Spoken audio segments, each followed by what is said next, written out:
Well,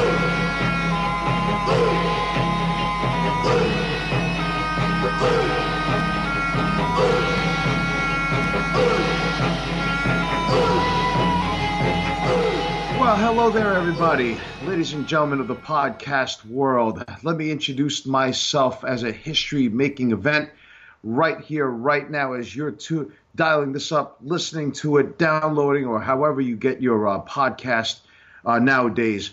My name is Anthony, and I want to welcome you to the one and only Yin and Yang show. This show here is basically a podcast. Primarily, it's my show, damn it, and I'll do whatever the hell I want to do. And that's the bottom line because I said so. So what do we do here at the Yin and the Yang? Well, first of all, let me introduce myself. I am a Brooklyn original. I am now broadcasting to you from Castle Chuzilla, as I call my estate, my humble estate, and broadcasting to you from the Garden State. It's interesting. I started to wonder and ponder about this many, many weeks back. And you may be wondering, what do we do here? Well, let me give you a little background. I actually decided to come up with an idea for doing a podcast for a few reasons. Number one, primarily for the fact that I listen to a few podcasts myself, which I'll be giving out some plugs later. You have nothing to worry about. I always give good recommendations because, well, primarily most of the time I'm never wrong. And secondly, one of my favorite podcasts to listen to is a legendary wrestling manager, promoter, legendary Jim Cornette. I listen to the Jim Cornette Experience, the Corny's Drive-Thru, and it gave me some sparks for creating my own podcast. So, what you do in the Yin and Yang here, the Yin and the Yang, excuse me, is that it's mainly a show about martial arts. I'm a martial art junkie. I am a martial artist, in case you wanted to know, lifelong. I've actually been a part of this since I was about 12 years old, but my love for the arts actually came even earlier than that. I am actually a certified instructor in the art of Wing Chun, which is an art that, for those of you who don't know what it is, it's an art that Bruce Lee took before he created Jeet Kune Do. And I read somewhere that there's an estimated in the world about 4 to 6 million Wing Chun practitioners worldwide.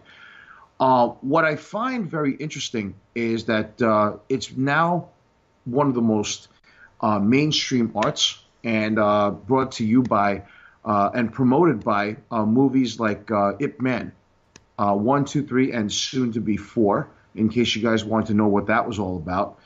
And that's really brought the art to the forefront in mainstream today. I've also practiced many other arts, and I want to talk all aspects. And it doesn't matter whether it's movies, video games, everyday life, hopefully soon to be questions that will come in, hopefully pouring on the email, which we're getting set up right now. And hopefully you can write me some responses. That would be awesome, because I love interacting with people. So if you have any questions, we're going to give you an email in the next episode where you can actually write in and I'll answer them on the air here. So I'm very inspired by Mr. Cornette, and I wanted to basically the forum for the show is really, the format is very simple.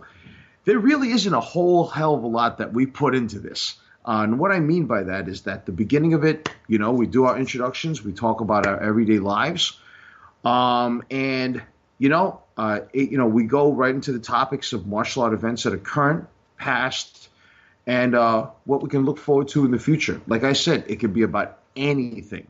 So there really isn't a set pattern. Like, we don't just talk about traditional arts, or we don't just talk about mixed martial arts. We could talk about any and everything martial art related. I don't even care if Pikachu actually did a jumping sidekick on Pokemon. We're going to talk about that if he does.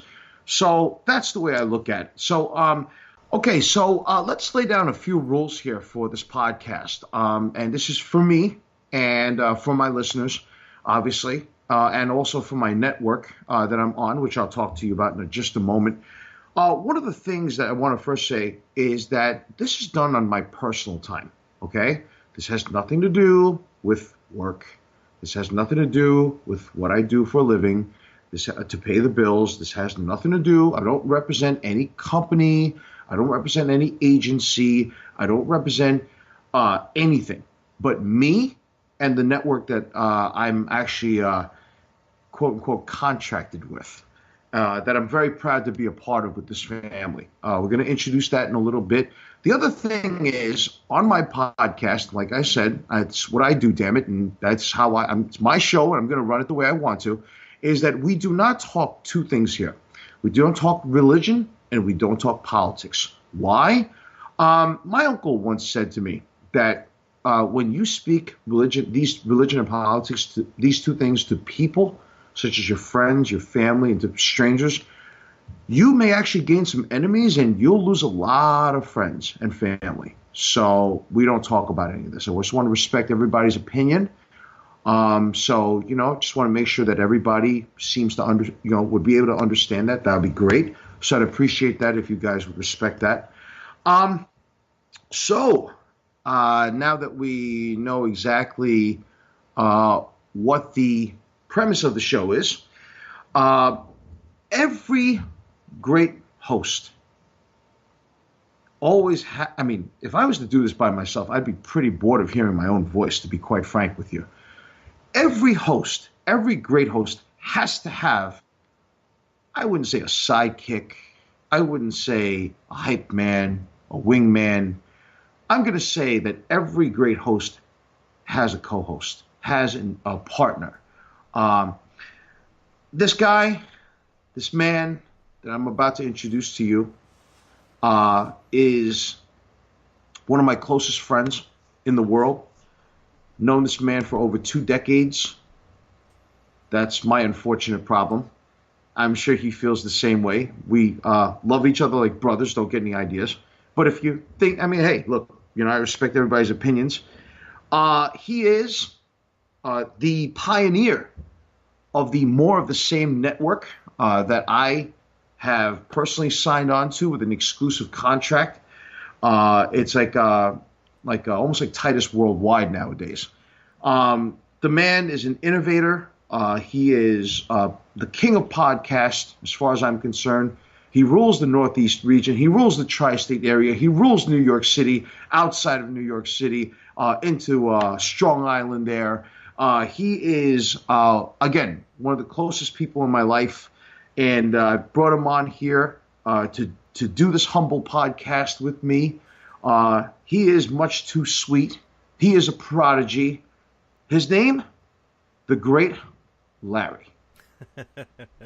Wow, I've never been introduced like, not even at a wedding have I ever had a good introduction like that. Oh, wait until every single week when I introduce you. You're gonna have some very interesting introductions, my friend. And I'm not going to say a word, but it's a pleasure to have you here on the Yin and the Yang. Now, whether you're the Yin or you're the Yang, I don't really know. You guys in the podcast world, in podcast land, you figure it out for yourselves. I'll be the Yang because I'm the second. Look, I appreciate that intro, and yes, you and I have been friends for probably longer than we want to admit. But all joking aside, though, yes, you're one of my closest friends. You're definitely one of my best friends. And when you talked about wanting to do a podcast, I was all for it. And I immediately signed, wrote up the paperwork. I had my attorneys at Dewey, Cheatham & Howe get the paperwork ready to go, fax it right to your office, and sign the paperwork on the dotted line. No, there's no paperwork, people. And that's what he wants you to believe. I'm just happy that you're finally doing this, because you've been talking for a while that you want to do a podcast. I know you always have a lot on your mind, and on this venture that we're both going to go on with all the listeners, you're going to take them on a wild ride. I certainly know that. But this is your show. I'm just going to help you steer it down the road.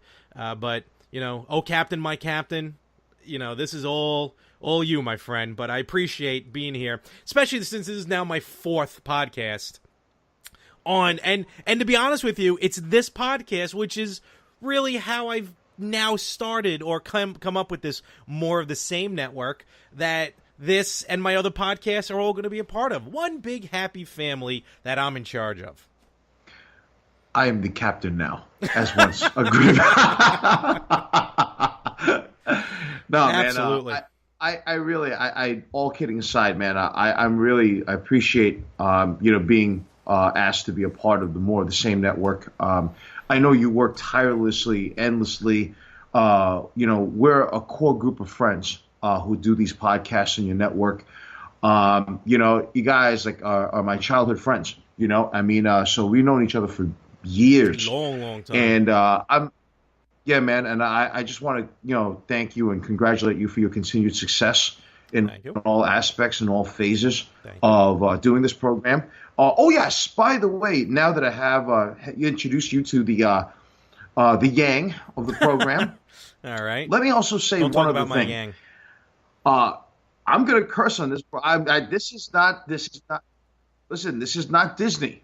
Okay, I'm going to tell you, folks. If your kids are listening to this and they pick up curse words, well, first of all, they're going to probably hear it at some point from either Netflix, a movie, MTV, or something else, or VH1 with all those crazy reality shows they have. So they're gonna find it somewhere. But I don't mean to swear, do I? I just want to add the context to the context, the feeling. It's like why the hell do you think rappers curse? It's adding an emotion or effect to it, or flavor. or any music. Flavor. Like a flavor, exactly. It's like when you want to punch somebody, do you go or do you fucking smack the guy and go fucking bang, right? Welcome to the show, people. Adding people to the context. Now we broke the F-bomb barrier. I'm not gonna turn into Joe Pesci. I just want to say that it's just how I feel. Okay. It's as simple as that. Fair enough. And if you've ever been nothing else, you've always been a person I know who tells it like it is. Thank you. I appreciate that. I really do. I try to pride myself on the fact that I'm not a fake human being. I don't BS people. I really shoot as one of your, shoot from the hip, man. Mm-hmm. So my theme with a stiff upper lip, right? There you go. I like it. I like it. All right. So, before we start this humble pod and we get into the context of things, let me review a few things that I think everybody here who are listening will find quite interesting. The first thing I want to dish out is I want to say a huge happy birthday today to the Jim Cornette. Oh, wow. All right. Happy birthday, Corny. He's 55 and really? He's 55 years old. Okay. I would have thought he'd be a little older, to be honest. Well, you figure that if he started in this business, 35, 40 years ago, think about it, he was a teenager. Yeah, wow. Good for him. So, he is my favorite manager of all time. I think a lot of how I speak actually comes from the way he speaks. Mm-hmm. One of the greatest things, actually, I think he said was, if you steal from one, it's called plagiarism. If you steal from many, it's called research. Right? So, I find that quite interesting. Actually, remember when we went to the Legends of the Ring in Monroe? Yeah. Right? And meeting him, let me just say on this podcast right now that if he ever comes on this podcast, I think I'll faint and he'll probably take over the show. I'd be quite because that would be unbelievable. Yeah. Even if he gives a shout out to this show, hopefully somebody, that'll be awesome. Because hey, you never know. Like in your network, we don't go down, we go up. That is true. That is true. That's pretty awesome. Meeting him that June was unbelievable. It was just, I know he meets thousands of people, and I've met a lot of celebrities myself. Meeting him was one of the most amazing things ever. Mm-hmm. And it was just like, the guy was just a really nice guy. He was funny. He was animated.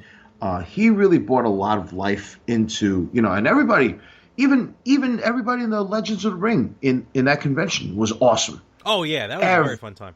That was cool, man. Getting to meet them. So it was pretty awesome. We got we met Tugboat. We met Shane Douglas. The Fink. Yes, Howard that was Finkel. cool.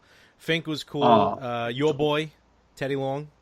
oh my God, Teddy wanted to sell me his He suit. did. He Did you know? literally did. That was funny. He literally wanted to sell me his suit with a COA. He negotiated down to 250. Holla, Like holla, holla. holla holla holla, Fama. I met Edge. I got my Money in the Bank signed. You met Edge. Yep. Edge was how was he? He was cool, actually. He was cool. Yeah, Edge was cool. That one girl that you met that wrestled Asuka in NXT, and she was an ROH. Deanna Purrazzo. Yeah, she was amazing. She was amazingly hot, too. It was her birthday, too. Oh, really? Yep, didn't know until I got home.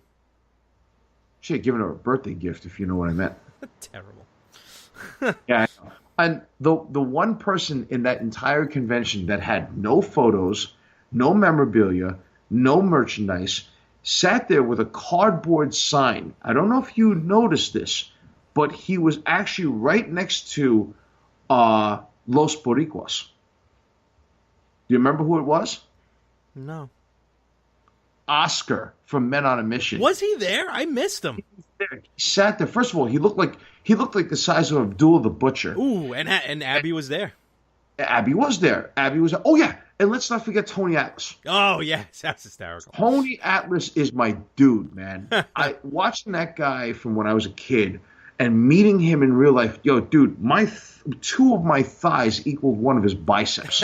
It was scary. I mean, like one of his arms. I mean, it was just insanity on how big that dude was. And he was what, 60-something years old now? Something like that. 70, almost like I'd that. say mid-60s. Yeah, but getting back to Oscar, he literally, first of all, he looked high. Okay, Wouldn't put it past him. Oscar looked high. He didn't look or drunk. He literally didn't want to talk to anybody. And what I don't understand is, you're there to interact and network with the fans. If you don't want to be there, then why are you there? Am I right? What the fuck was he on? You know? It's and you know you bring a good point, like not wanting to interact with the fans. I just literally a couple days ago I got into an argument with the Hurricane on Twitter. Helms? Yeah, and oh, Lord have mercy. And pretty much, I was trying to just talk to him nicely. I'm like, why, your views. I'm not going to get into the reasoning for the views or whatever, but I'm like, why do you talk this way, this, that, and the other thing? And then I forgot what he said. Context. What? What was the context? Well, it's the context that we don't talk about here. So we're just gonna say it was political. I'll leave it at that. Oh. And he was just like, oh, blah blah blah. And then I'm like, well, as a fan, like kind of like, how could you talk down to a fan like that? Because he's like, oh, how could you like this person, this, that, and the other thing? I'm trying to be vague because I don't want to break one of your rules. So then I'm like, you know what? I actually tweeted him. That's what it was. He said something about, I think, like my views and shoving it up my ass or something like that. Wow. So I'm like, I tweeted him back. I'm like, do me a favor. What is your P.O. box? Because I have an autograph of yours and I'd like to send it back. Oh, good one. And then good he one. was just like, that person can go fuck themselves. And then I was pretty much done with that. I'm like, you know what? Blocked. But you know what? I'm going to Comic-Con in a few weeks. I'm going to New York Comic-Con. If I see him there, I'm giving him back his autograph. You know what, Helms? It's my show. I'm going to say what I want to say. Fuck you. Fuck you for doing that to my friend, to one of my best friends in the world. Fuck you for the way that you interact with fans. And fuck you for being stupid enough not to keep Velvet. How about that one? you dumb shit. All right? And so, hey, listen, if we feel like we're going to hand out fuck yous to people, we will. Trust me. Oh, by the way, which comes to a great segment into it's a great vehicle for what we're just talking about, to bring it into a segment of the show that I'd like to call Shoot Out. All right. Okay? Here we go. First segment. I like this. You already have segments for your first show. You're very well prepared. I've done my homework, my friend. I've done my homework. So within the segment, I'm going to give a personal view about something, and it could be even even the Yang here Even Larry doesn't seem to know what on earth I'm going to talk about, but I take one topic or subject or person, and what I'm going to do is basically cut a promo on them. It's as Oh, simple as this is that. going to be interesting, folks. Trust me when I tell you, strap in because it's going to be a bumpy ride. All right, so this first inaugural segment of Chewed Out is something that's been bothering me for quite some time. Actually, it's been invading my personal life for about 2.5 years. Really? Until I finally liberated myself, actually, yes. So let me give you a little background here. I got into, I moved into Castle Chewzilla back in the end of 2014. And Really? You've been there that long? I've been there that long. Wow, This okay. year will make it 3 years, if you can imagine that. And what I found interesting was that when I first came in here, now, tell me how stupid this is, okay? About, I would say, within this area that I reside in now, Xfinity has a pretty much like a monopoly within like a 1 mile radius or some stupidness like this, right? So your only choice for internet TV is basically Xfinity. So you don't have any other place that will issue you this. Okay, now listen to this. Okay. So I move in and I call up Xfinity and they give me the special price of phone and internet. No, excuse me, TV and internet for $89.99 a month. Now I figure this is a great steal. I get it installed because what are my choices here, right? Okay. Now I get Magic Jack. Now I really, really regret not having Magic Jack anymore. Like Really? I really, really do like Magic Jack. I should have signed up for 5 fucking years. But that's a different story. Yeah. That's what I did. All right. So basically, folks, this is where it gets stupid. After a week or two of having Xfinity, out of nowhere, I get inconsistent internet connection. Now, when your internet goes out on that modem router, your TV goes out, and it's done. Yeah. You don't get any TV. Oh, wait, you don't get really? any internet. Yes. You don't get any phone because everything is the core of that modem router. Wow. In 2 years, it is absolutely terrible.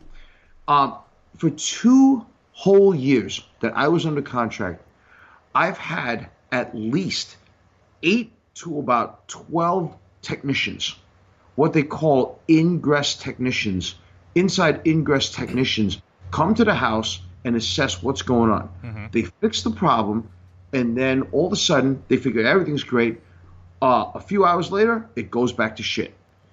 Now, I called Xfinity, Lord knows how many times, to tell them about the problem, and they basically don't want to compensate me for not having internet or television. I've gone 2 weeks, 3 weeks without any internet, any TV, nothing. Miraculously, though, it worked for a few hours, and then it went right back to shit. Now, I could cancel with them, but then what happened was the amount of money that they wanted as a cancellation fee was absolutely outrageous. Oh, because you're still within that contract? Right, exactly. So for you to breach the contract and get out of it was a lot. Absolutely ludicrous in every respect. They didn't want to compensate anybody. Yeah, I can't believe that there's a cancellation fee. I'm gonna when you're done, I have some stuff to comment about on that. Right. I basically, finally, a month ago, I just liberated myself. Oh, yeah? And, oh, by the way, after 2 years, which was about 6 months ago, 5-6 months ago, I'm out of contract. My price went from $120 to $185 a month. Wow. And I'm like, really, guys? And they're calling. That's here's nuts. They wanted to give me for that 120 rate. They jacked it up to 185, and that's not including taxes and fees and blah blah blah. Oh, really? Right? Yeah. Now, here's what boggles my mind. Right. The irony of this entire thing is, a week later, now I call and I said, "Can you guys give me a better promotional price?" oh no, this is the price that we have unless you sign up again or cancel your service and sign up again. And in my head, I'm like, do I really, really want to cancel this? Of course I do. But what are my choices? I don't have anything. By the way, Fios works a quarter mile from my complex, but it doesn't work in my complex. Really? Yeah. Dish Network only gives you TV. And for almost for almost 2 years, DirecTV only gave you DirecTV. They didn't give you internet or anything like that. Well, it's good now that DirecTV and AT&T work together because they pretty much, I think they merged. Yeah, they did. And they did this huge revamp, right? So now... Yeah, AT&T's got a really good system going there with the television. Right. So now I have AT&T home phone wireless internet. It's been working perfectly. Good. I'd rather have slow, consistent internet, which I don't have, as opposed to, not having anything at all. DirecTV's been phenomenal. I have NFL Sunday Ticket, which I'm very happy about. And the beauty of all this is that I'm paying, and including my cell phone, home phone, internet, as well as my DirecTV, coupled it together, I pay about $200 a month. Wow, with the cell phone, included. And also good. I have unlimited everything on the cell phone. There you go. Fucking phenomenal. It's awesome. So, yeah, and then about a month ago, I couldn't get anything done because I didn't get internet for 2 weeks. Right? They sent in a tech, the last tech. He tells me... Is this AT&T or is this Infinity? Oh, no, the Xfinity. Okay. Comcast, right? They tell me, listen to this, I have to break down a wall in my house to rewire everything so I can get better service. And I said, well, if you morons, if you blithering idiots want to rewire it for me, all right, and you want to break down the wall and you want to pay for everything from top to bottom and the cleanup job too, I'll be my guest. Break down my wall. I couldn't care less. But, and then they're like, well, we want to give you special promotions. So I did what every other rightful person did. I canceled my service because I found out that AT&T and DirecTV now has that wireless home phone and internet. And I said, yes, I'm going to liberate myself. So how did I do it? I called them up and I said, I would like to cancel my service. They asked me why. I said, I have a history of inconsistent quality, service. And basically the person was trying to persuade me. And I kid you not, their customer service rep says to me, why do you not want a service? Who told you that this was bad? We don't want you to cancel. And I said, well, you're not giving me any incentives to stay. So why the hell should I stay? Right? And I said, you know what? And then the guy started getting really nasty with me. It's like the guy acted like he was the CEO of the company. I said, listen, here's the bottom line, folks. I'm canceling my fucking service. I'm done with this shit. And if you don't like that, well, you know what then? Thank you, fuck you, bye. There you go. All right? And I hung up the phone on him. So basically, I went into the store. I returned my equipment, and I was liberated. All After right. 2 years and 5 months, I was absolutely liberated. I'm so happy. Let freedom ring. Hallelujah. Absolutely. All right. Well, that's good stuff. I was going to say there are other options for cutting the cord, but the price that you're getting for AT&T Dish, DirecTV, AT&T and the cell, that's really good. I was going to suggest, because you have these like internet cable companies, Sling TV, PlayStation View, where you get live television over the internet. You still have to get the internet from the cable company, but otherwise, and if you kind of weigh out the channels you actually watch on a regular basis versus the channels that are offered through these systems, and it's a monthly thing, there's no 2-year contract. YouTube is doing it now. There's YouTube TV. Hulu TV now has live television. The options are there to scale down the cable for what you need and just really have it over the internet. Now, my rent, the cable's already included in the rent. So I don't really have any control over it, so I'm not really worried about it. But if I had to pay for cable, I would not have Optimum right now. I would probably have it for the internet because that's really the only option. But beyond that, I would do one of these, like whether Sling or PlayStation View. It's just easier, and I can watch anywhere, even on my phone. Wow, that's pretty cool, man. So there are, and even on top of that, you get an HD antenna, so you get a lot of channels for free over the air. There's a lot of options besides the traditional cable company. But your deal is good. Thanks, man. I appreciate that. Mm-hmm. And Xfinity, or Comcast, whatever you want to call these idiots, do you know what happens to people or to an organization that basically has given me personal hell with inconsistent quality service for nearly 2.5 years? Oh, Xfinity. You know what happens? Xfinity, you're in trouble. You know what happens, Xfinity? Xfinity, you've just been chewed out.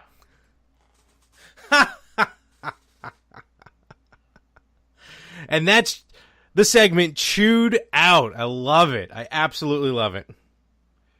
Now, thank you, my friend. Now that we've spewed all the bullshit out of my brain, let's get to the heart of the show, shall we? Okay. Let's talk about a few things that are going on in the martial arts world. All right. So the first thing I got to get off my chest, literally, I shit you not. Ah, God. I'm annoyed.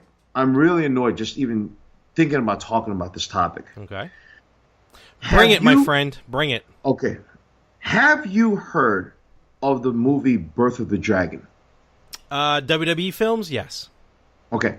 Now, WWE films worked in conjunction with a Chinese company and an American company to help distribute the movie, and used pretty much that. I guess they used the WWE as a vehicle to basically promote it in North America. Right? It's like WWE's more the distributor, if you will, I guess. Okay. They're not necessarily making the film, I don't think, at least not this one. And I guess real quick, for people who don't know, what is this movie about?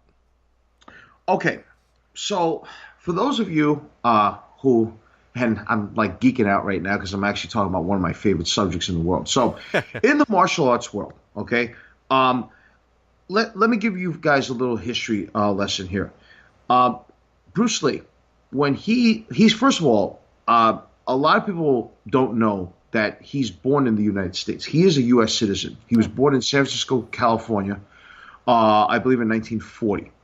And the thing about it is, the reason why he was born here was that his father was a traveling Chinese opera singer, actor, film star in Asia, and he was doing a show in America, and he was born in America, so it makes him a citizen. Now, when he was a kid, after he was born, they moved back to Asia, to Hong Kong, which is where my mom is from, and a lot of my family on my mom's side. Well, what happened was when Bruce Lee came to America, he started for University of Washington.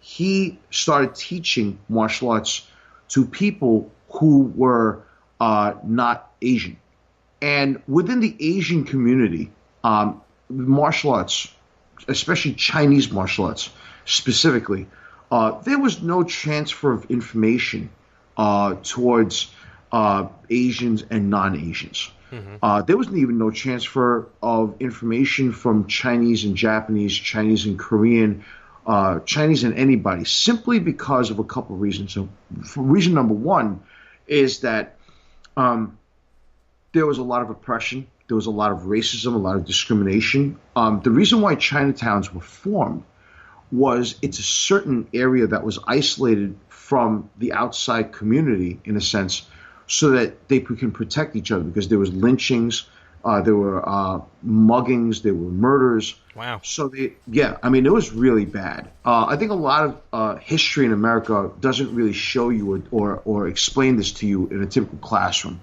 Well, what does this have to do with Bruce Lee? What happened was he actually started teaching non-Asians. So what had happened was, amongst the Chinese community, he started teaching non-Chinese. Now, I don't know if you know this or not, Larry, but Bruce Lee actually has German blood in him. Really? Yes, he does. I did not know that. How's Either that? his grandmother or his great grandmother or something has some German in it. Has Interesting. German in it. So he has a certain amount of German blood. He's not fully Chinese. Now, what happened was when he started teaching this, a lot of the Chinese martial art masters were pissed that he did this because it was considered a certain combative form. Any art, any Chinese kung fu was considered a protective weapon of sorts against any non-Chinese that were trying to hurt or like assault them for whatever reason. Yeah. So it was like a use of protection. So Bruce basically said, "Look, I want to show the beauty of our culture through the martial arts," and so he didn't see color, he didn't see race. He only saw that if you had the ability to learn, he'll accept you. Ability to learn and a little bit of that scratch. There you go. Well, I mean, of course, the man had to make a living too, So what had happened was it pissed off the Chinese kung fu masters, and they had a council, a committee, and they told them, stop teaching non-Asians, or else you're gonna have repercussions. He basically said, well, fuck you, And what happened was, they basically told him, fuck off, I'll teach who I want, right? And what happened was they delegated a Chinese martial artist to challenge him to fight. And the reality was, if Bruce was to win, he'll teach who he wants. If Bruce loses, then he'll have to stop teaching non-Chinese. Well, Bruce beat the shit out of this guy. So the premise of this movie, Birth of the Dragon, is supposed to be, the way that they promoted it, a fight between Bruce Lee and this guy Wong Jack Man, who's still alive, by the way. Oh, okay. They did an interview with him, and they said that he really didn't want to talk about it. So what they did was that since they didn't get permission from the Lee estate, and they didn't get permission from this guy Wong Jack Man, what happened was they had to create a loosely based movie, right? Okay. And now the premise of the movie is that it's supposed to be about the build-up in the background that led you to Bruce in America and what led to this fight and the fight itself. When I saw this movie, and by the way, I did not pay a cent to watch this movie because one day I was eating Spanish food and there was a Chinese guy that came in with bootleg DVDs. Oh, my God. So I bought it for $5. Terrible. Terrible. How can you promote that on your own show? I'm not supporting that fucking movie, and I'll get to why. Don't worry about it. So instead, the movie to me, and please don't take offense to this, it's a purely classic example of Hollywood doing whitewashing. Because the premise of the movie, see, Bruce Lee turns into a side character, and they make him out into this cocky, arrogant, aggressive type of guy. You know what I mean? And it makes him look bad. I mean, yes, he did like fights. Yes, he did. He was a good martial artist. Yes, he did teach non-Chinese. But the movie actually centers around a fictitious Caucasian guy. He's not real. He has, what the fuck is he doing in this movie? I don't even know who he is. He's not real. I don't know why he was even in the film. It's kind of like they made him out to be like he's the star. I mean, listen, it's bad enough that in over 40-something years, okay, there has not been one fully bankable mainstream Asian star that plays a lead role in movies. Not one since Bruce Lee's passed. You name me one full-blooded one. And yes, I know that Bruce was not fully blooded Chinese, but I mean, name me one. Jackie Chan? Jackie Chan's an import. Born in the United States. Oh, I'm sorry. Okay, I gotcha. Jet Li, Sammo Hung, Donnie Yen, Jackie Chan, they don't count. I don't know of any that are born here. There isn't any. Okay, so if there's any... Oh, okay. Like there are, but they're just not getting the leads. Like, name me a Chinese or an Asian Brad Pitt Leonardo DiCaprio, like that version. Right? There isn't one. When is Hollywood going to learn that, and excuse me for saying this, that we do, if you're going to depict a movie about an Asian character, we do not need a Caucasian hero. Listen, I'm actually going to... I agree with you, but at the same time, Hollywood is a bit of a... Like, we don't need a Caucasian hero. Look, I get it. I get it. Yeah, no, you shouldn't have a white guy playing like an Asian character, if you will. But at the same time, no one has, if I may present this to you, no one has any issues of white characters being portrayed by non-white actors. Or even male characters being portrayed by female actresses. So Give it's me an like... example. There was talks about a new James Bond because Daniel Craig was going to step down. And one of the names that was coming up was, dang it, he was just in The Dark Tower. What's his name? Idris Elba. That's right. That's his name. People were talking about Idris Elba, who's an amazing actor. I first saw him on The Office. But James Bond is not a black character, and it's in the books that he's not a black character. Later on television, Supergirl, Jimmy Olsen is played by a black actor. In the movies, Jimmy Olsen was a girl in Man of Steel, and I think also Batman v Superman. So, Hollywood does it, and I've heard shows like praise that, like the new Doctor Who. I know it's gonna get a little nerdy, but the new Doctor Who is, for the first time in the series, is a woman, and everyone is over the moon because of this, because she's like the 14th or 15th Doctor, if you will, because the Doctor changes every so years. That's why the show's been on for so long. But that's okay because the show never established what the character is supposed to be. Okay, but then again, what was Charlie Chan? It was a Caucasian actor playing a Chinese person. That was how long ago? I mean, okay. in was it Gone with the Wind? Wasn't it Art? What's his name? Not Art Carney. Someone played a Chinese cook. He was on Eight is Enough. Yeah. I can't remember the guy's name, but he was a white guy who played a Chinese and like stereotypical, like threw the accent on, like the very stereotypical, like all R's instead of L's and stuff like that. Okay. But now look, that was back in like the 40s and the 50s. Okay. Right or wrong, that's how it was. But one more thing, I'll let you talk. Just one more thing. Meanwhile, well, of course, it's my show, goddammit. Well, no, I just want to know, and then I'll. Of course, it's it's odd. Even when I guest star on like other podcasts, I always feel like I end up taking it over, and I can't help it. Go ahead, buddy. I'm just that good. Just coming up recently, they were talking about a superhero movie, and I don't know the again. This is a side character who is traditionally an Asian side character. He may have been in the new Hellboy, an Asian side character, and they were going to change it where it was going to be a British actor play this Asian character. And all of a sudden, the same show that praised, Idris Elba as James Bond, were all of a sudden like, oh, here they are, whitewashing everything because they need to have a white guy play an Asian character. It's like, if you're not going to complain about changing the race and color of one character, why are you going to complain and change when it goes the other way to white? Almost like quote-unquote reverse racism. And I'm just saying, look, just make it equal. If you want to throw all the characters in a bin and change whatever you want, fine, but don't set parameters.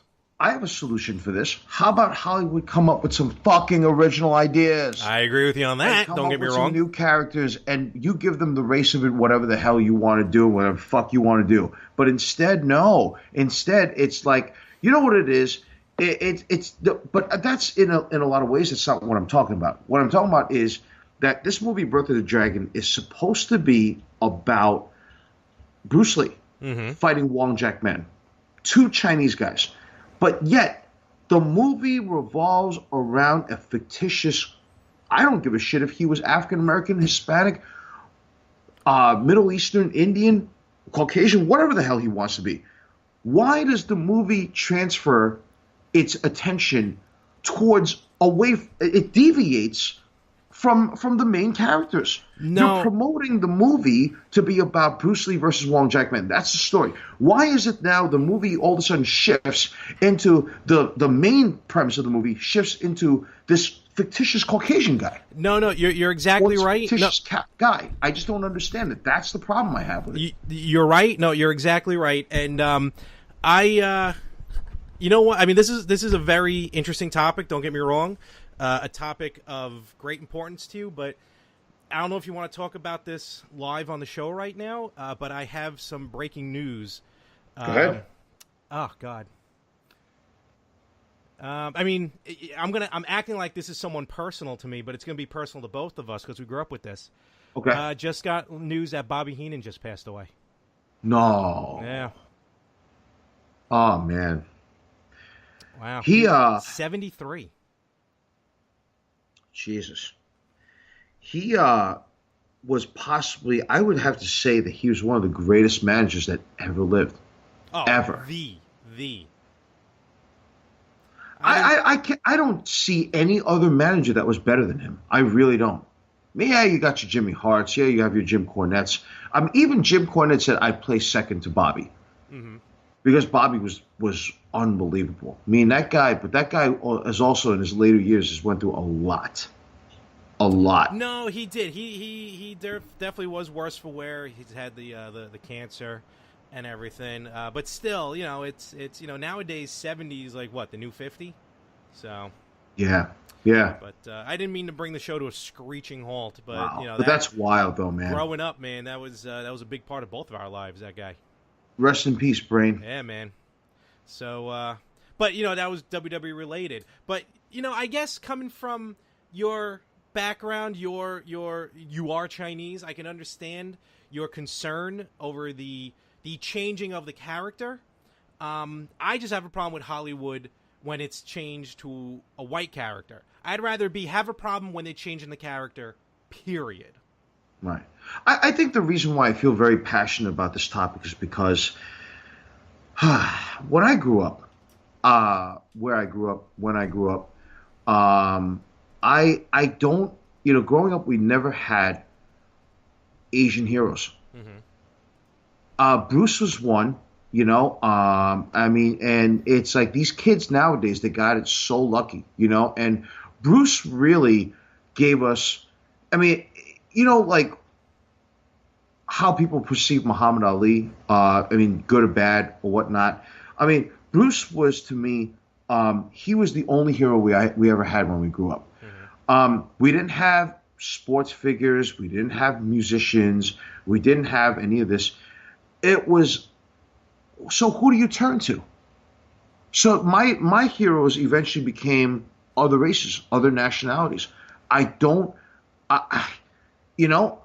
up listening to, you figure like this. I grew up in a traditional Chinese and Trinidadian household. Mm-hmm. My father's from Trinidad and Tobago. I grew up in a Caucasian neighborhood, and yet I went to a school that was mainly African-American, Latino-based. Mm-hmm. And we went to church every Sunday because we're Catholic. I mean, so growing up, if it wasn't Jackie Chan or Jet Li or Chow Yun-Fat or any of these people, we have no heroes to look up to in America. And that's why I'm saying, like, why is it that I'm in my 40s? Why is it that 30, 40 years later and beyond, we still don't have heroes? Yes, now it's changing. Don't get me wrong. We have Jeremy Lin. We have, like, if you look at the show Fresh Off the Boat, we have slowly we're getting like Daniel Day Kim. We're having heroes. I mean, we're having like actors and athletes and singers and things like that are coming to the forefront. But I didn't have any of that growing up. No, you're right. And same with women. Wonder Woman, the movie Wonder Woman was huge because it's the first superhero movie, first of all, based on a female character. Absolutely. And Well, what about Catwoman? the first really good movie based on a woman that portrays power and toughness and everything like that. By the way, in the Halle Berry version, and I don't know if you know this or not, but she was using the martial art of capoeira. Oh, really? The Afro-Brazilian based martial art of capoeira. I did not know that. Mm-hmm. Interesting. So, all right. Well, we'll see. Lucky for you that these WWE movies don't tend to do well. So. Oh Jesus! Yeah, like the Marine was a hit. What? Which one? Or 12 rounds. Marine 1 to Marine 500. Poor John Cena. Got no problem with Cena. He's cool with me. I like him, man. Good. I met him once. He's a cool dude. I met him too. He's very awesome. Yeah, he's a cool dude. Okay. So that's one of the first things. I'm glad we discussed this. The other thing I wanted to mention was the second order of business. Oh God. Can I give you a theory about the world right now? You can do whatever you want. I have this honest to God true belief of the idea that dumb people have always been around. Stupid, dumb people have always been around.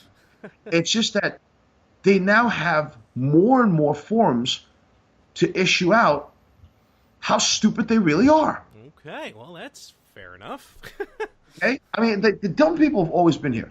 But now you have so many different segues to show how stupid you are, whether it be YouTube, social media, whatever, okay? So everything from Snapchat, shit like that, right? It's all stuff I use. I'm not saying you. I'm not saying you, okay?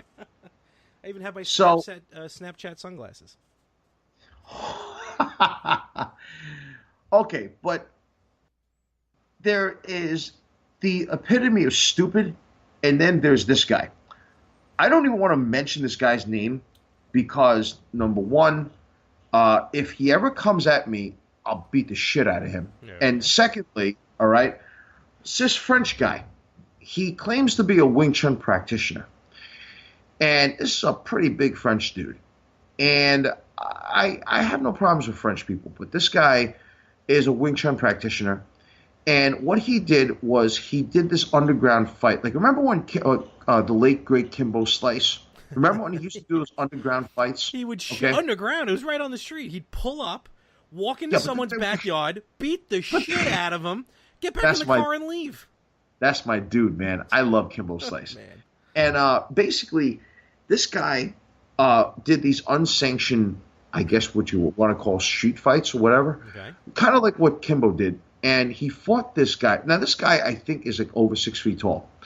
And he fought this fucking, I think he's either my height or 6 feet tall. And he fought this fucking short little, 5'3", 5'4" fucking black belt karate guy, right? Mm-hmm. And obliterates him. I mean, he slapped the shit out of him, right? Okay. Knocked the poor guy out, right? And then what does he do? Now his head's all swelled up, he's gassed up, and he's believing in his own hype. And this moron challenges Kung Lee. Okay. You know the MMA fighter, Kung Lee? Oh, okay, yes. You know, first of all, what you got to ask yourself this. What the fuck is this guy on? Is he stupid? Motherfucker, you're not a certified mixed martial artist. Well, let me ask you something. Go ahead. I'm sorry. This guy's gonna get killed. First of all, I give much respect to Kung Lee because Kung Lee is, first of all, breakout Asian martial artist who made it to the mainstream. He's an undefeated Sanshu, meaning free-form fighter. Mm-hmm. He's a mixed martial artist who fought in the UFC, and I think he was in other organizations too. I'm really glad that Kung Lee did not respond to this douche because, quite frankly, the guy is using this one fight to promote himself, to think that he can, in his warped mind, he actually believes that he can beat a professional MMA fighter. Let me ask you a question. Yeah, go ahead. What did you say this guy is trained in? Wing Chun. Okay. Now, how is that? And by the way, that is the part that. Okay, go ahead. I was going to say, how is that style of fighting? Like, could you use that style of fighting in an MMA fight? You can, to a point. And what kind of? Oh, go ahead. Okay, so Wing Chun is basically a short-handed system. It's close quarter combat. Okay. They don't do anything that's flashy, but a lot of the art is not meant for sport. Mixed martial arts is a sport. Wing Chun does a lot of stand-up striking. There's no grappling involved. Okay. There are no takedowns. My Sifu once said, my Sifu meaning teacher, for those of you who don't know, my Sifu, who's passed away now, once said to me, if you want to learn Wing Chun for life, it's great. But I would suggest, in the world that we live in today, learn some sort of grappling art, because Wing Chun does not deal with grappling. It does not deal with much joint locking. Anybody who has that in their program, in their school, has modified it or has created a hybrid or whatnot. So this guy, if he was to challenge him using MMA rules, Kung Lee would destroy him, because all Kung Lee has to do is take him down, and unless this guy has some sort of grappling ability, Kung Lee's going to pound him out. It's done. And what kind of discipline does Kung Lee have? You know, like what is Kung Lee's he does takedowns. He does. Okay. So he does Sanshu, which is a free-form kung fu fighting. Oh, that's right. You did say that. I'm sorry. Right, and he also does, I believe, he does Brazilian Jiu-Jitsu, or he does some form of judo. I think.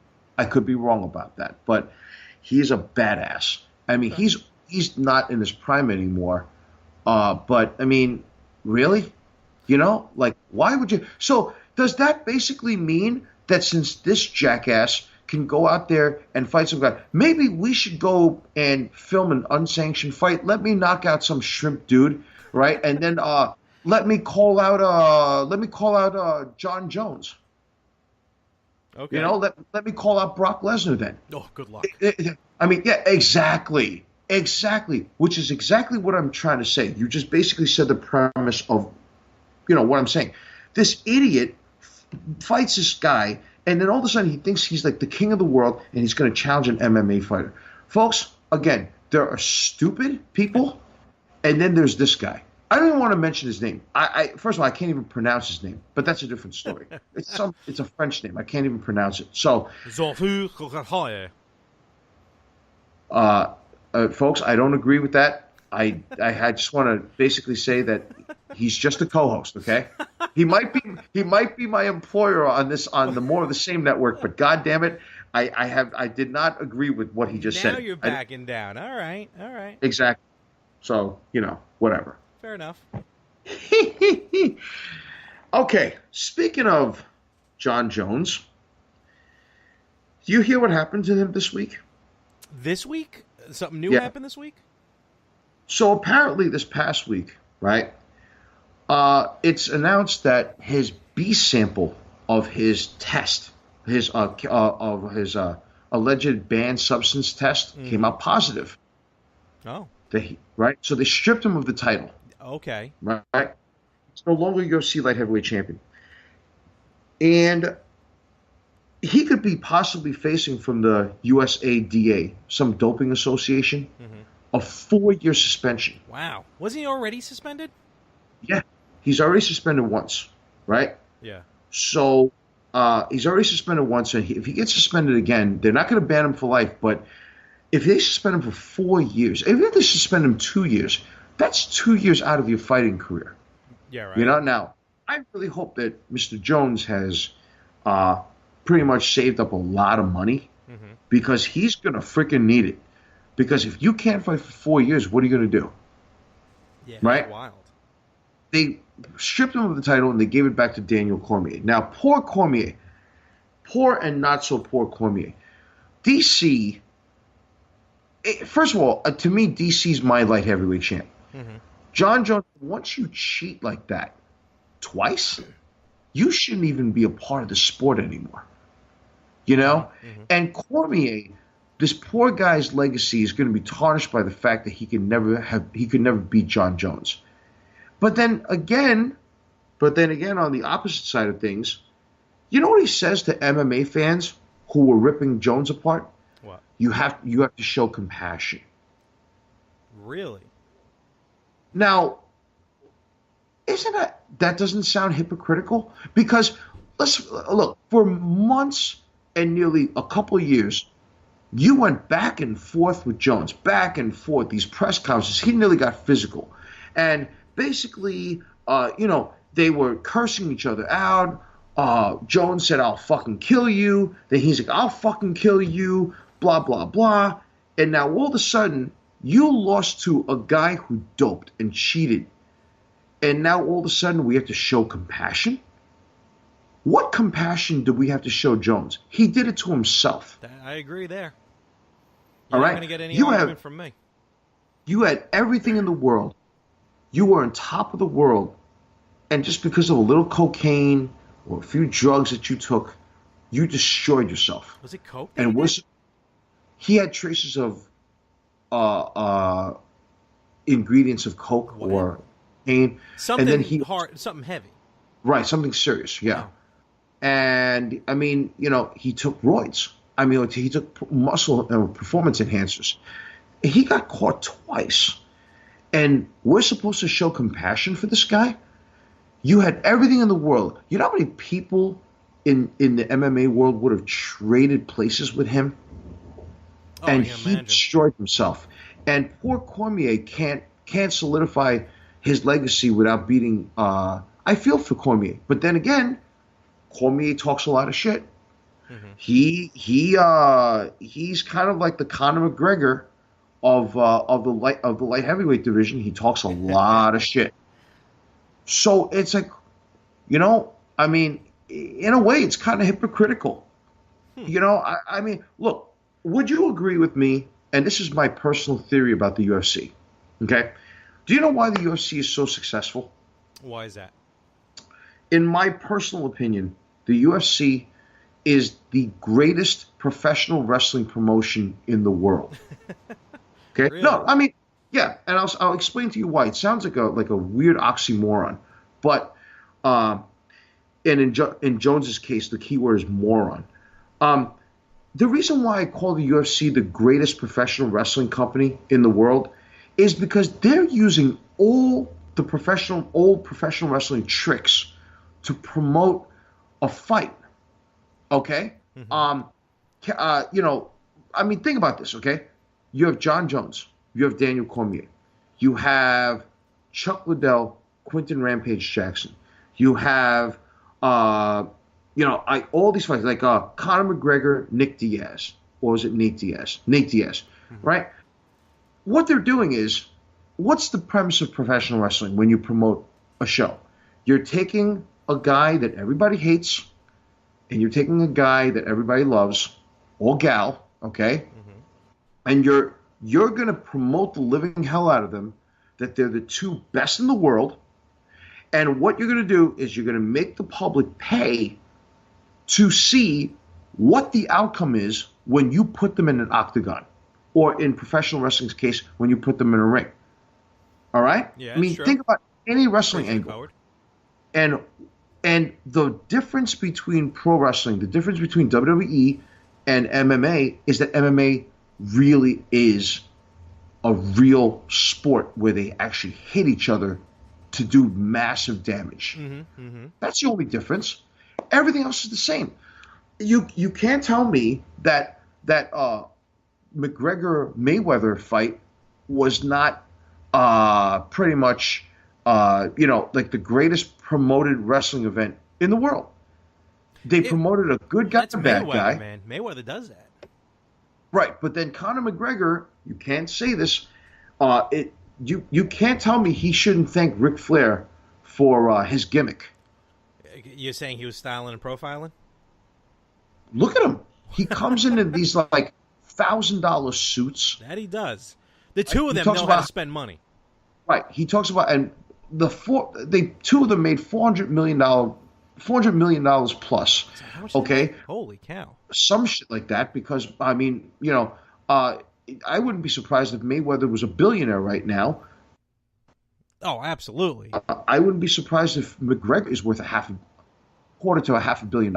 I agree. And they promoted the fights exactly the way professional wrestling promotes it, taking a good guy and a bad guy, and they didn't say who was good and who was bad, and they pitted them together. That was the public's opinion. They pitted them together to see what would happen, and they promoted it as a mega fight. Look, to me, I hate both of them. I'm not a fan of both of them. I've always said it. I've said it in social media. The greatest way that fight could have ended is if, quite frankly, just at they end the fight, and just as they're about to announce who the winner is, Mike Tyson comes out with a barbed wire baseball bat and pulls a fucking Negan from The Walking Dead and bashes both their fucking heads in, thus destroying and ending both their careers and possibly their lives, and all will be good in the world. And Mike Tyson declares himself to be the king of boxing. That's, I mean, this is all in a fantasy world. That's to me, that's fictitious, but that's a wild. I mean, yeah, but obviously things don't. Of course, completely understandable. But I mean, it was. I watched the fight, and yes, as much as it's promoted, and you got to promote because you got to get the people to order the show. But once the promotion is over, once you get in the ring, I'm talking MMA, I'm talking boxing. Once you're in the ring, then it's all about the fight, and then you're in there to win. Right? I agree. Right? I agree. But then, you know what? They promoted the fact that they hated each other, and yet they didn't kayfabe. They basically sat, in the same Lear jet? Whatever the fuck? They did. I mean, really? Would you hang out with somebody that you don't like? I have for 20 years, and I'm doing a podcast with them right now. Yeah. But that's business. Okay, folks. Well, that wraps up the show for this week. The Yin and Yang is done. I'm kidding. I'm gonna pretend I didn't hear that. But go ahead, folks. In case you didn't know, we have a very interesting friendship throughout the years. We're like Megatron and Starscream. We're kind of like Kevin Owens and Chris Jericho. Me being Megatron. Kind of like Beavis and Butthead. Me being Beavis? Nah, you're more like Kevin Owens in more than one. No, I'm Beavis. Goddamn, I like Beavis better. Oh man. But okay. So yeah, I mean, like, I don't know, man. I mean, and oh yeah, can we also mention one other thing? Dana White is, quite frankly, the Vince McMahon of MMA. That is true. He'll never admit it, but that's what he is. I agree with you there. Would you agree? Absolutely. Absolutely. Yeah, exactly. All right. Well, I think I've expended all my resources here. I've spewed the bullshit out of my brain. I chewed someone out for the first time. And once again, folks, like I said, we don't. I don't represent any organization or any company or anything else. I only represent the More of the Same network, and even, quite frankly, those people in the back don't really want to. Who are actually putting this podcast together? They probably don't want to agree with me either, but that's okay. So, fuck them too. Oh, wow! We're How gonna quickly talk. you may get thrown off the network. Oh. Hey, now wait a minute. I signed an exclusive contract, so we may not actually throw me off the network until we have unless we have a lawsuit or something. Ironclad. That was my mistake. Ha ha ha. Well, I'm glad to see that sooner or later you will now be known as the greatest boss that ever lived in the More of the Same network organization. I'm sure when you walk into the office the next day, the people will be very happy. Oh, speaking of that, so we're going to wrap up the show, but before we do, I wanted to obviously, you are, as I had mentioned earlier in the podcast, if you're still with us, folks, if you haven't gone to drinking to resort to the ending of this podcast, if you haven't gotten high or whatever the hell you do to entertain yourself, if you haven't shut this off yet, I'm going to personally stamp an endorsement. Your two-time USW heavyweight champion of the world is going to stamp an endorsement for the More of the Same network. We have within the family, we do have a lot of great podcasts that you guys can listen to. So I'm going to mention some premise of it, and then Larry, you want to tell me what you guys are going to do? So the first thing is, all you single fellas, all you married fellas, I know that they're two different worlds. I sometimes have a clash with my friend who's single, and he's me being single and he's married. But yes, I heard that you do have a podcast that I am a loyal listener to, right? I haven't heard, I know, and I listen to it. Give the folks, Choose Commandos, the Legion of Larry. The Legion of Chew. Give these people, there you go. Give these people an idea of what the better half is and why they should tune in. Go. All right. Well, so the better half, myself and Frank, we talk about, as Anthony mentioned, life married versus life single. Frank is married with kids. I'm single as the day is long. I like to believe that I'm single by choice, but maybe not my choice. But me and Frank, and we've known each other for a while, and we pretty much just pick a topic and kind of compare our lives. How is it from the point of view of someone married with 2 kids? How is it from a point of view with someone with no kids? Like with an episode coming up, with our next episode actually going to be dropping the end of September. It'll actually be dropping September 27th. We talk a little bit about kind of disciplining in public. You know, kids acting up. As a parent, do you discipline them? As someone without kids, do you want to see the discipline? So that's what we talk about with the better half. And then sometimes we just trail off and just talk bullshit. Okay. Hey, look, we're shooting the shit now. Exactly. Right? That's what I like to do. Now, you have another pod, which is basically the mothership of the entire network. Is the crown jewel. Yep. It is the mothership. Basically, for all of you guys and gals out there who love video games and want to talk about a bygone era, Larry, take it away. Yes, the show that kind of started it all, or at least ended up morphed into what it is now, the Retro Gamers. Myself and Anthony, a very long friend of myself and Anthony Chu here. Actually, he knew you before he knew me. So we got together, our love of retro gaming, Nintendo, Genesis, Atari, things along those lines. And we just, we reminisce. It's really a lot of reminiscing. We do sometimes, every now and again, bring it up to current speed, like the most recent episode. We talked about Anthony actually bringing back he had all of his Commodore 64 stuff, his computer, and like hundreds of Commodore 64 games out here in New York that he had shipped back to L.A. where he lives. And oh my God. We started talking about some of the games that he had. We also talked about how the Nintendo Switch is releasing Nintendo arcade games, like actual arcade games that Nintendo had put out. They're called the Versus series. So we talk about those. And it's just a fun reminisce, kind of, days of yore. And we've been running strong for a while. That's actually episode 60 is the most recent episode that we did, and it's going strong. That drops every Tuesday. The Retro Gamers every Tuesday, and you can find it on iTunes, Spreaker, iHeartRadio, YouTube, and with the better half, that's every other Wednesday, which again, iTunes, Spreaker, and YouTube. Excellent. Oh, by the way, speaking of Nintendo, fuck you, Reggie. Just wanted to just say that. Fuck you, you piece of shit. You fucking made millions of people. Being re-released next year. Yes. Okay. So if I didn't have one, I need to wait that long for another one. Again, fuck you, Reggie. You're lucky I don't chew you. You know what?